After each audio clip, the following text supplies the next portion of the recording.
Des sujets qui vous interpellent ici en Outaouais.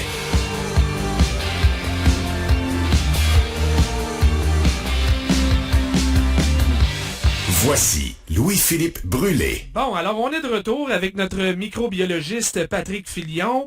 La semaine passée, on a fait le point avec lui sur le VRS, le virus respiratoire syncytial.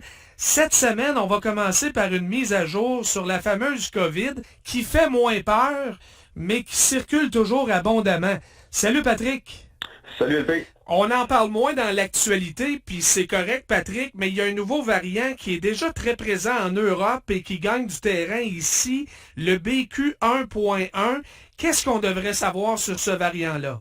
Oui, LP. Donc, les gens sont peut-être tannés d'entendre parler de variant, mais c'est quelque chose auquel il faudra s'habituer. Donc, le petit nouveau, qui est un dérivé de Omicron, donc le BQ1.1, c'est un variant qui, pour l'instant, avec les informations quand même assez sommaires que l'on a présentement, semble être assez contagieux. Donc, c'est un virus qui va se transmettre facilement d'une personne à l'autre.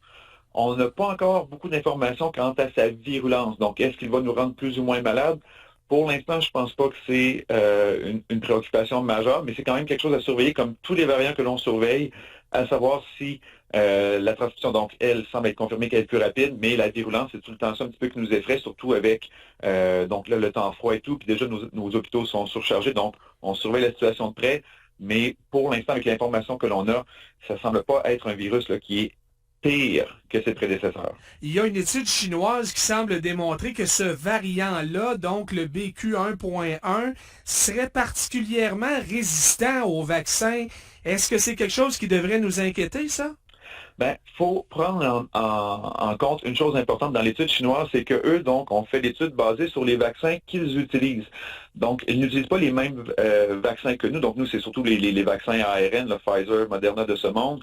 En Chine, ils ont leur propre vaccin qui est basé sur un virus, dans le fond, un virus atténué. Donc, si la réponse à leur vaccin est moindre, ça ne veut pas dire que la nôtre va être similaire. Donc, il faut faire attention à ça. Mais c'est sûr que dès qu'on a un variant qui circule rapidement, ça nous indique déjà qu'il va y avoir une résistance soit à l'infection naturelle par un virus précédent, un autre variant ou peu importe, ou au vaccin. Parce que si le variant ou le virus muté, changé, se propage pas, ben ça veut dire que justement notre système immunitaire fait le travail. Donc, dans ce cas-ci, on a un virus qui semble vouloir se transmettre plus facilement, rapidement. Donc, ça peut être une indication, effectivement, que le virus, donc, échappe à notre surveillance immunitaire.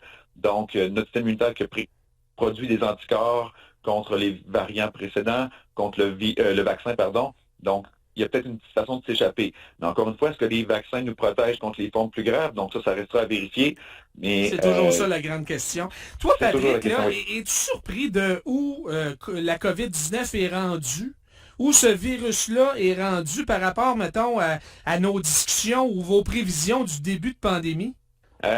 Je pense que ce qui, on va dire, surprend jusqu'à un certain point, là, c'est sûr que là, vous allez dire, ben, on en parle de variants depuis déjà 1 an et demi, c'est que ça semble tout le temps continuer. Donc, on a variant par-dessus variant, donc on ne semble pas venir à bout, disons, de soit de produire des vaccins qui vont justement limiter ces changements-là. Puis il y a aussi le fait, ça c'est peut-être quelque chose qui explique le phénomène, c'est pas tout le monde qui est vacciné, donc je pense que c'est juste un tiers de la population sur la planète qui est vaccinée. Exact. Ou qui a été. Donc, ça laisse un terreau fertile là, au virus pour infecter des personnes et, dans le fond, à chaque personne qui l'infecte, on a un potentiel de création de variants. Donc, je pense que c'est pire au niveau de la vitesse ou du nombre de variants qui apparaissent. C'est quand même quelque chose, une chose à laquelle on s'attendait avec un virus à ARN, donc avec un potentiel de mutation un petit peu plus élevé, mais que ça persiste comme ça et qu'on ait toujours des nouveaux variants à tous les quelques mois. C'est peut-être ça qui surprend, on va dire, la communauté scientifique. Tant qu'on n'aura pas un vaccin qui nous empêche de l'attraper, le virus, on va rouler comme ça.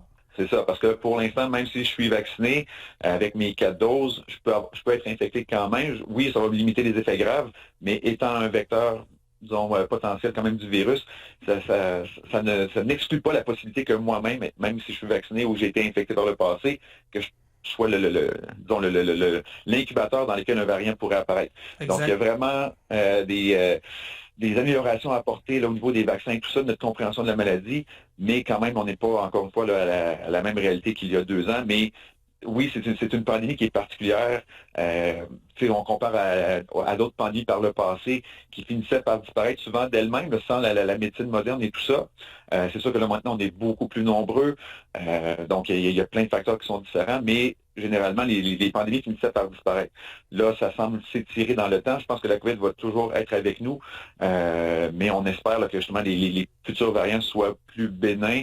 Oui, ils vont nous infecter, on va être malade et tout ça, mais que ça n'amène pas autant de gens à l'hôpital, mais aussi ça amène encore beaucoup de décès. On regarde les chiffres au niveau des décès, là, c'est encore plusieurs personnes par jour qui en meurent au Québec. Donc ça, c'est quand même particulièrement inquiétant. Oui. Tu le disais, hein, plus d'un tiers de la planète n'est pas vacciné, plus de 2 ans et demi après l'apparition de la COVID-19. Et pendant ce temps-là, au moins 32 millions de doses de vaccins pour une valeur de 680 millions de dollars ont pris le chemin des poubelles ici au Canada. Ça a été quoi ta réaction quand tu as lu cette nouvelle-là? Écoute, c'est sûr que c'est une catastrophe à plein de niveaux, là, économique, écologique, santé, à la base de la santé. Je pense que on peut pas en vouloir au gouvernement d'avoir acheté beaucoup de vaccins. Ça, je pense qu'il faut sortir ça de la tête. Il y a des gens qui voient on en a trop acheté.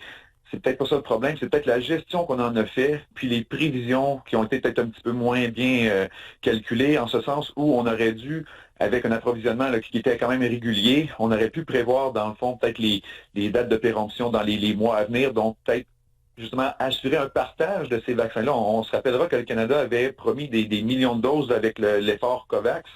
Donc, il y a peut-être eu un effort qui n'a pas été mis aux bonnes places, en ce sens où on aurait dû peut-être prévoir un petit peu mieux à qui et comment distribuer ces vaccins-là. On l'échappait à quelque part, mais peut-être aussi qu'on pensait pas qu'il y aurait un désintérêt à ce point-là pour le vaccin. Peut-être que les prévisions versus la réalité d'aujourd'hui, on n'avait pas vu ça venir du côté du gouvernement. Puis je veux pas donner une excuse parce que c'était un peu scandaleux quand même, là. C'est scandaleux, puis il faut réaliser aussi que tous les problèmes avec le vaccin AstraZeneca, le problème de thrombose et tout ça, nous, on a cessé son administration, mais ces doses-là, donc, je pense que c'est 12 millions de doses là, qu'on a gaspillées, parce que plus personne, qu'on peut comprendre, n'en voulait aussi. Donc, il y a quand même une large part de doses qui ont été perdues en ce sens-là. Mais c'est ça, il y a eu un problème peut-être de planification. Tout ça, je pense qu'on va devoir tirer des leçons assez importantes de cette pandémie-là pour peut-être mieux prévoir. Là, je ne veux pas prévoir une autre pandémie, mais si jamais quelque chose de semblable se produisait, donc il faudra vraiment tirer des leçons pour s'assurer justement qu'il y a une meilleure distribution, plus efficace et plus équitable envers les divers pays. Oui, AstraZeneca, justement, là, t'en glissais un mot, c'est qu'il y a une nouvelle étude qui vient confirmer effectivement que le risque de thrombose est plus élevé qu'avec les autres vaccins. On rappelle qu'on ne donne plus AstraZeneca ici au Canada. C'est ça. Donc, on le savait déjà, là, les études l'ont confirmé. Quand même rappeler que ce sont des événements quand même très rares, des thromboses qui sont dues à ce type de vaccin-là, mais il y a quand même un risque accru après avoir reçu le vaccin.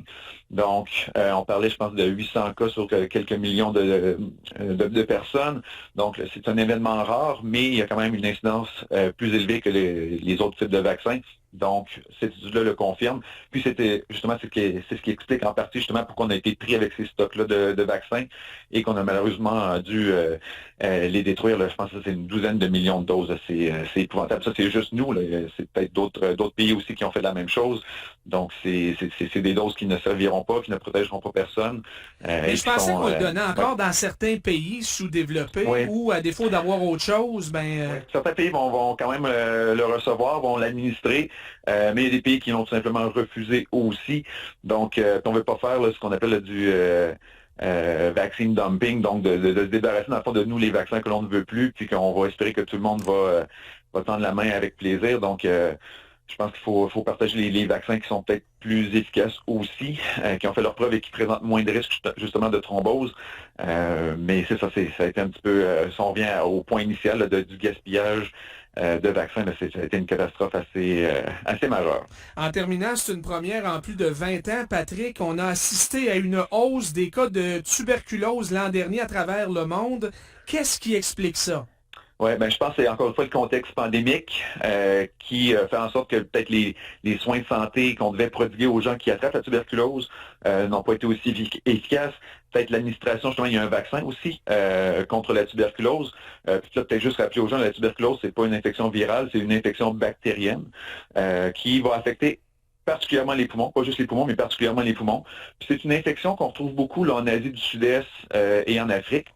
Donc là, avec la situation pandémique, donc c'est ça, la surveillance a été moindre, l'administration de traitements efficaces, parce que c'est une bactérie qui peut devenir très résistante aux antibiotiques. Donc si on ne prend pas les patients rapidement ou on n'administre pas les bons antibiotiques au bon moment et dans la bonne concentration, on peut amener un développement de bactéries qui sont très, très résistantes et ça peut prendre des semaines et des mois à traiter les patients. Donc si on ne contrôle pas l'infection rapidement, ça peut devenir problématique. Et là, écoute, on parle quand même, là, c'est 10 à 12 millions de personnes qui sont infectées par année, puis un nombre de décès d'environ 1,3 à 1,5 million. C'est beaucoup de personnes. C'est une des infections bactériennes qui tue le plus. Et on faisait beaucoup de progrès avant la pandémie là, pour diminuer le nombre de cas, administrer de meilleurs traitements. Et là, avec la pandémie, donc la balance change de côté, puis là, on a plus de cas, plus de décès. Donc, c'est peut-être une situation qu'il faudra surveiller et il faudra essayer le plus possible de ramener ça là, à des taux d'avant-pandémie parce que c'est vraiment un bacille, là, une bactérie qui est très, très, très dangereuse là, lorsqu'elle vous infecte. Tu me parlais de l'Asie, mais ici au Canada, en Amérique du Nord, est-ce que c'est un enjeu ou... Pour l'instant, non. On va appeler ça une maladie sporadique. Donc, on va voir quelques cas. Quand même relativement rares, souvent des gens qui reviennent de voyage. Nous, ici, on n'est pas systématiquement vaccinés contre la tuberculose, donc puis il n'y a pas de raison de l'être non plus, là, à moins que si vous voyagez à l'extérieur, ça peut être quelque chose à considérer, mais somme toute, c'est pas nous, on ne devrait pas être protégés contre ça parce que c'est pas quelque chose qui circule beaucoup, puis c'est pas nécessairement non plus une infection là, qui va se transmettre aussi facilement que les derniers variants de la COVID, mais c'est quand même une infection qui peut se transmettre de personne à personne par des micro-gouttelettes. Donc, pour nous, c'est pas nécessairement préoccupant dans l'immédiat, mais au niveau de la planète, il y a quand même beaucoup de pays là, qui sont pris avec cette maladie-là. Donc, encore une fois, c'est un effort qui va être de tous les pays, des chercheurs de tous les pays pour essayer de trouver des façons puis là, de limiter le nombre de cas. on commence à voyager plus, alors on ne sait jamais. Là, donc, c'est une situation à surveiller. Merci beaucoup, Patrick. Toujours un plaisir, LP. Bonne journée. Bonne semaine.